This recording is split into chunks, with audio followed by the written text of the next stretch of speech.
আসসালামু আলাইকুম ভাই। ওয়ালাইকুম আসসালাম রহমতুল্লাহ বারাকাতুহু। এখনকার দিনে অনেক রিভোর্টি মহিলা ইসলাম ধর্ম গ্রহণ করছে। তারা বিয়ের জন্য যোগ্য স্বামী খুঁজবে। অনেক মুসলিম পরিবারে খুব রক্ষণশীল। তারা চায় না তাদের ছেলে রিভোর্ট কোনো মেয়েকে বিয়ে করুক। বোন, আপনি প্রশ্ন করলেন যে অনেক মহিলা ইসলাম গ্রহণ করছে। আমি আপনার সঙ্গে একমত যে পুরুষের চেয়ে মহিলারা বেশি ইসলাম গ্রহণ করছে।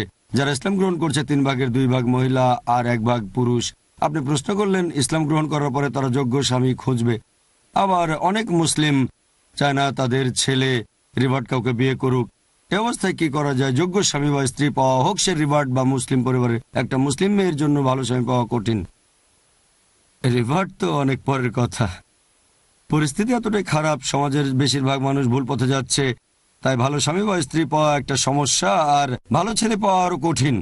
ভালো মেয়ে পাওয়া সহজ, কারণ আল্লাহ মহিলাদের এভাবে সৃষ্টি করেছেন, সেজন্য মহিলারা তাড়াতাড়ি সত্যের পথে আসে। এখন আপনার প্রশ্ন রিভার্ট কাউকে বিয়ে করা প্রসঙ্গে, যে মুসলিম ছেলেদের রিভার্ট মহিলা বিয়ে করা উচিত কি না। বেশিরভাগ সময় দেখা যায় যে মানুষ ধর্ম বদলায় অন্যান্য কারণে, সব না, অনেকে। সেটা হতে পারে LBW, লাভ বিফোর ওয়েডিং, প্রেমে পড়ে ধর্ম পরিবর্তন করলেন, প্রথমে নাক কাটা গেল, তারপর করলেন প্লাস্টিক সার্জারি।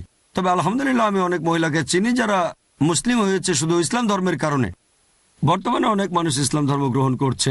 এখন একজন মহিলা বা পুরুষ যদি মুসলিম হয় ইসলাম ধর্মের কারণে, LBW না, মানে লাভ বিফোর ওয়েডিং না, ইসলামের কারণে, তারা মুসলিম পরিবারে জন্ম নেওয়া লোকদের চেয়ে বেশি ধর্ম পালন করবে, এটা সম্ভাবনা বেশি। আমরা সাধারণত এরকমই দেখি।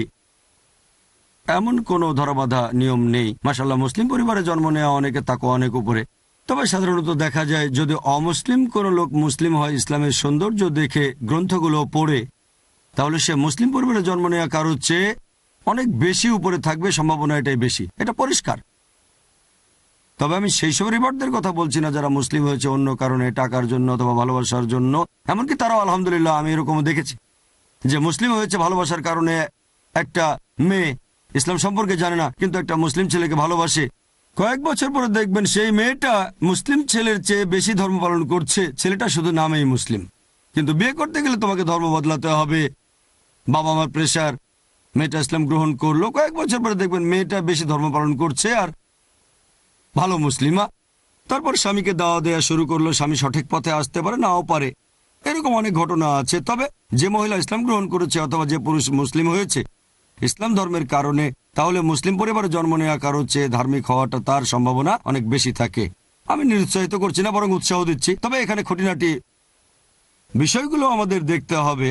যেমন নবী বলেছেন বিয়ে করার সময় তোমরা এই জিনিসগুলো দেখতে পারো।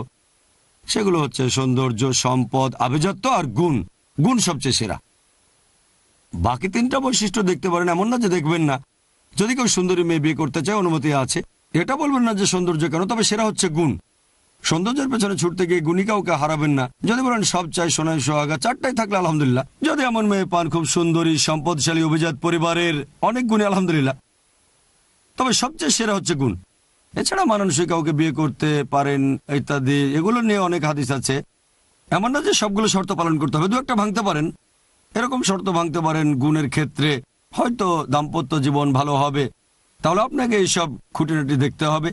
আমি নিরুৎসাহিত করছি না, বরং উৎসাহ দিচ্ছি যে আগে ভালোভাবে খোঁজ খবর নেন। এমন না যে কলেজে থাকতে প্রেম হয়ে গেছে, 1 বছর পরে বিয়ের সময় ইসলাম গ্রহণ করলো। আগে ভালোভাবে খোঁজ খবরটা নেন, তারপরে সে ভালো মুসলিম হতে পারে, তাই ভালোভাবে খোঁজ খবর নেন। এটা কোনো নেগেটিভ ব্যাপার না, আমি আপনাকে উৎসাহ দিচ্ছি। আশা করি উত্তরটা পেয়েছেন।